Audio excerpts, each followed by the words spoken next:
Good morning everyone, welcome to my YouTube channel मार्फत।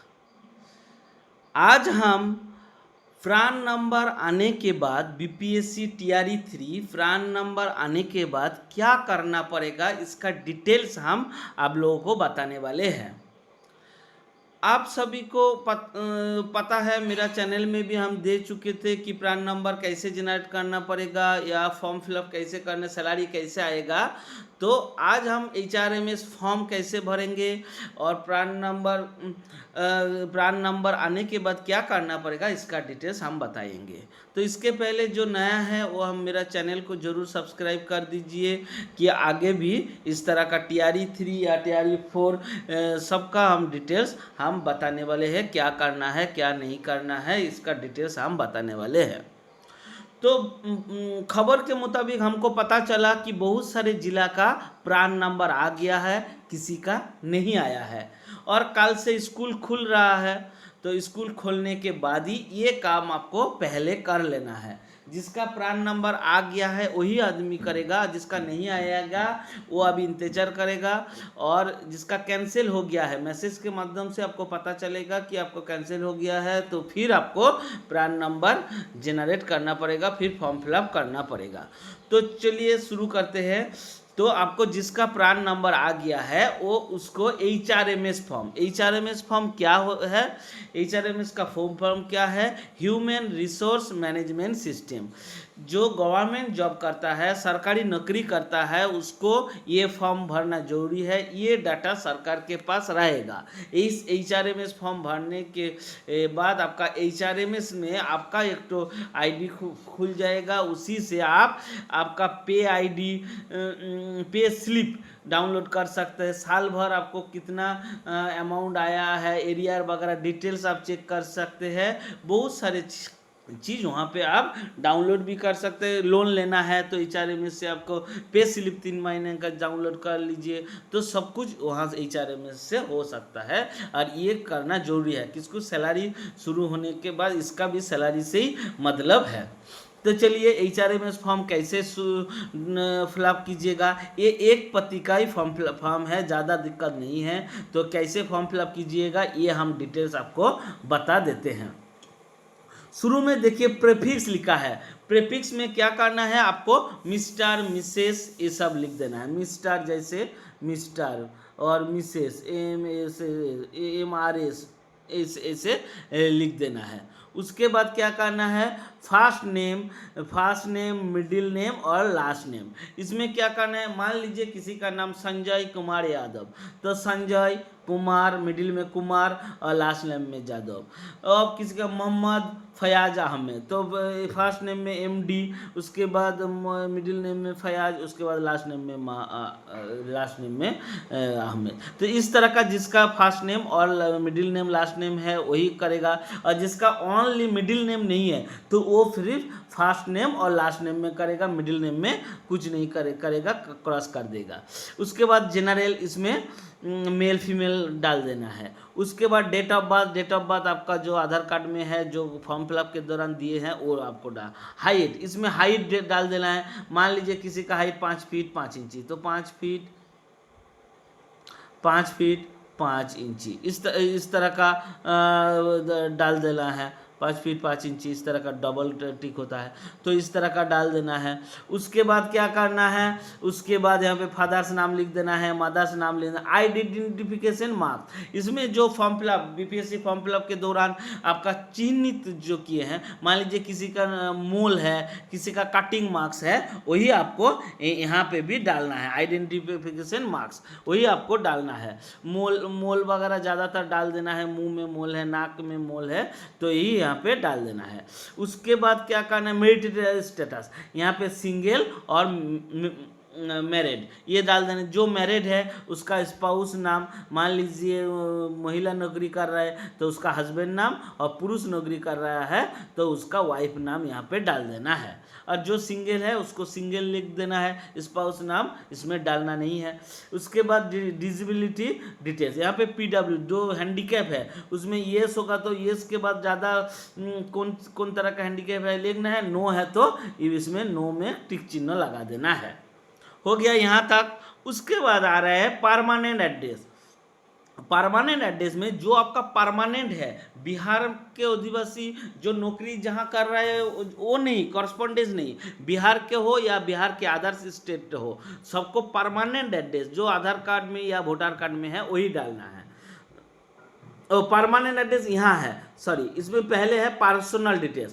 Personal details में क्या, blood group डाल देना है यहाँ, उसके बाद ईमेल आईडी डाल देना है, उसके बाद मोबाइल नंबर जो बीपीएससी मोबाइल नंबर आधार कार्ड से जुड़ा हुआ है जिसमें ओटीपी आता है वही डाल देना है, उसके बाद नेशनलिटी इंडियन डाल देना है, उसके बाद पैन नंबर डाल देना है यहाँ, और यहाँ पे आधार नंबर डाल देना है। और यहाँ पे देखिए प्राण टाइप और जीपीए, प्राण टाइप में यहाँ पे प्राण नंबर डालना है, 11 अंक या 10 जो भी है यहाँ पे प्राण टाइप में, ये ध्यान से सुनिए, प्राण टाइप में आपको प्राण नंबर यहाँ पे ही डालना है, यहाँ पे प्राण नंबर डालना है। उसके बाद सोशल कैटेगरी जो नीचे है, सोशल कैटेगरी मतलब आपका general, SC, ST, OBC, EWS, जिस विभाग में आपको नौकरी मिला है उसको आप यहाँ पे डाल देना है, सोशल कैटेगरी यहाँ पे डाल देना है। तो आपको मान लीजिए एससी है तो एससी डाल देना, एसटी है तो एसटी डाल देना है, ओबीसी है तो ओबीसी यहाँ पे डाल देना है। उसके बाद परमानेंट एड्रेस, परमानेंट एड्रेस तो पहले हम बता दिए हैं, आपको जो मेन एड्रेस है वही डालना है, विलेज नाम पहले लिख देना है, उसके बाद आपको police station, PS number, PO police station, उसके बाद state, district, pin code, details यहाँ पे डाल देना है, वो हो गया। इसके बाद मेन जो है ये वाला फॉर्म फिलअप करना आपको मेन है। तो इसमें देख लीजिएगा ध्यान से, एम्प्लॉई टाइप आपका कौन सा एम्प्लॉई है, आप कौन एम्प्लॉय है, यहाँ पे गवर्नमेंट एम्प्लॉई है, आप गवर्नमेंट एम्प्लॉई है, GOVT गवर्नमेंट एम्प्लॉय है। उसके बाद सर्विस टाइप, सर्विस टाइप में यहाँ पे permanent, PER permanent, permanent NENT permanent, इसमें परमानेंट सर्विस टाइप में आपको परमानेंट लिख देना है। उसके बाद कैडर, आप कौन कैडर के, आप डिस्ट्रिक्ट कैडर है, डिस्ट्रिक्ट DISTRICT, आप डिस्ट्रिक्ट कैडर है, कैडर में आपको डिस्ट्रिक्ट कैडर दे देना है, ठीक है। उसके बाद क्या दे देना है, उसके बाद आपका है पेरेंट डिपार्टमेंट, आपको कौन जगह से नौकरी मिला है, यहाँ पे आपको एडुकेशन डिपार्टमेंट दे देना है, आपको एडुकेशन EDUCATION यहाँ पे एडुकेशन देना है, और करेंट डिपार्टमेंट में भी आपको एडुकेशन देना है। जिसको जो मतलब ट्रांसफ़र हुआ है वो उसको अलग है, जो उसको नया नौकरी मिला है TRE 3 यहाँ पे भी पेरेंट डिपार्टमेंट में भी एडुकेशन दे देना है, करेंट डिपार्टमेंट में भी एडुकेशन डाल देना है। उसके बाद क्या करना है, करेंट डेजिग्नेशन, यहाँ पे क्या करना है आपको, डेजिग्नेशन कौन सा है, पहला आपको डेजिग्नेशन है स्कूल टीचर, असिस्टेंट टीचर नहीं है, आप स्कूल टीचर है,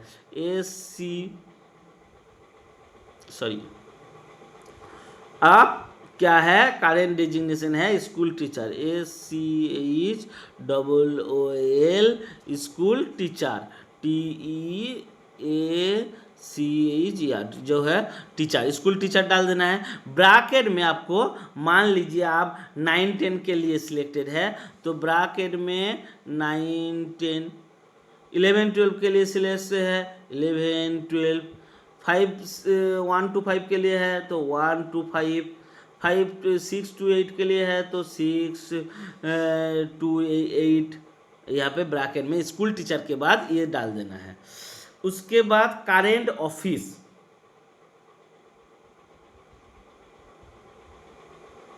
करेंट ऑफिस क्या है, जो स्कूल में आपको नौकरी हुआ है, मान लीजिए +2 high school, HS high school, +2 high school जो भी है आपको डिस्ट्रिक्ट के साथ और पंचायत और ब्लॉक के साथ यहाँ पे हाई स्कूल का डिटेल्स एड्रेस करेंट ऑफिस में डाल देना है।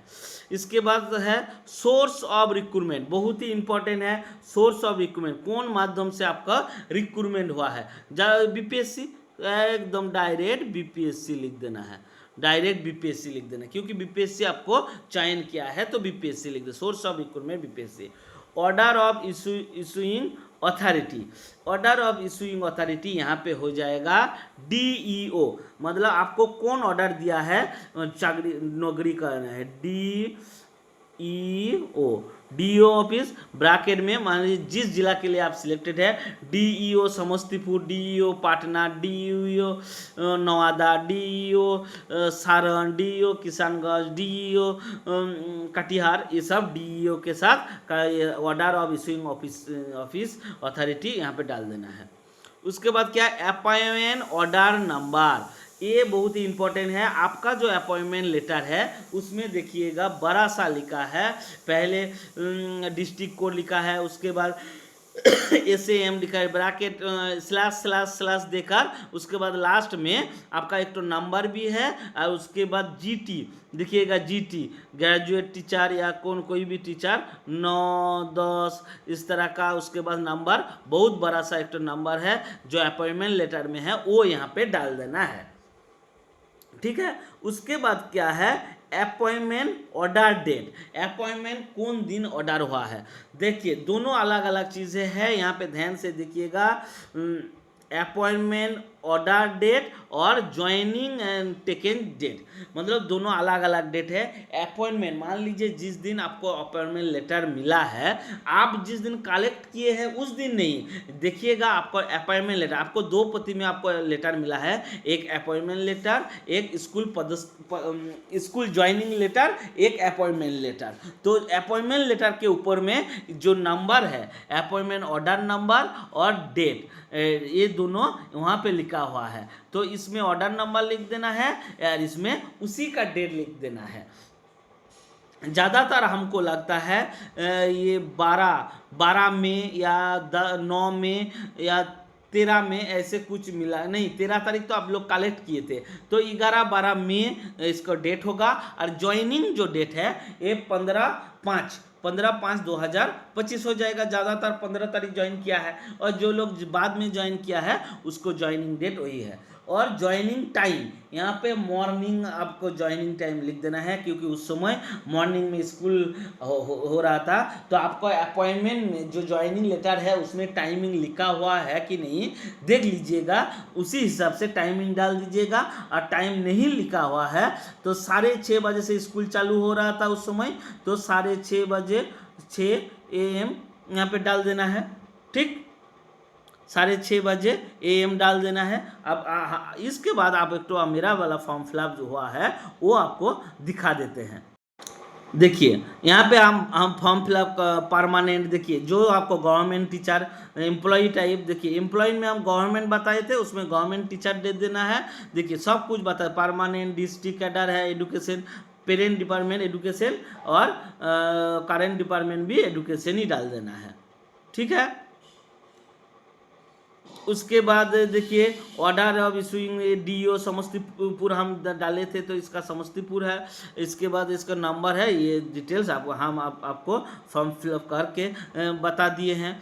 इसके बाद जो सबसे इम्पोर्टेंट है, कौन कौन बाद यहाँ पे सबसे इम्पोर्टेंट जो चीज़ है, कौन कौन डॉक्यूमेंट्स लगेगा इसी फॉर्म, यहाँ पे और एक चीज़ है, यहाँ पे फोटो चिपका देना है, फोटो चिपका देना है, यहाँ पे फोटो चिपका देना है, बाकी कुछ नहीं है। और नीचे सबसे नीचे जो खाली जगह छोड़ा है, इसमें आपको HM से, हेडमास्टर से सिग्नेचर कर देना है।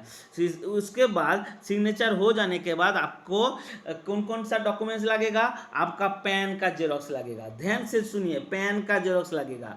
उसके बाद आधार का जेरोक्स लगेगा।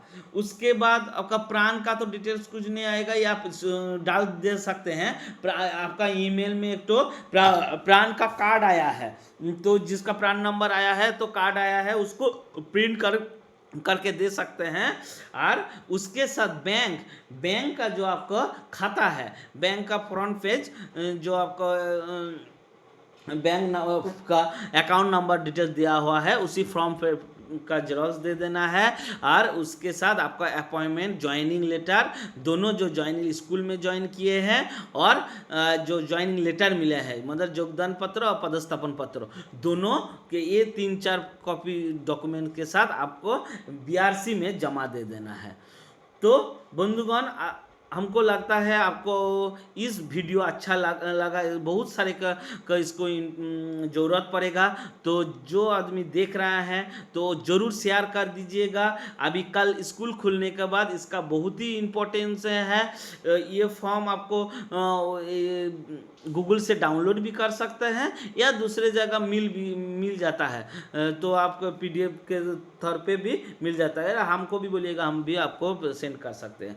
तो इसके बारे आपको ये बहुत ही इम्पोर्टेंट चीज़ हम आपको बता दिए हैं। कोई इस तरह का वीडियो नहीं बनाया है हमको लगता है, तो आपको ये बहुत ही काम आएगा। तो TRE 3 वाला ज़रूर शेयर कीजिए और फ्रेंड के साथ इसको शेयर कीजिए और इसका फॉर्म फिलअप करके जितना जल्दी आप भर के जमा दीजिएगा। आपका सैलरी भी शुरू होना तय हो जाएगा और इसके बाद ही आप HRMS का लॉगिन आईडी भी मिल जाएगा। HRMS का लॉगिन आईडी कैसे मिलेगा? आपका mobile number HRMS Bihar Google में सर्च कीजिए। उसके बाद गूगल में सर्च करने के बाद आपका आ जाएगा। ये भी दिखा देते हैं, गूगल में सर्च करके आपको दिखा देते हैं।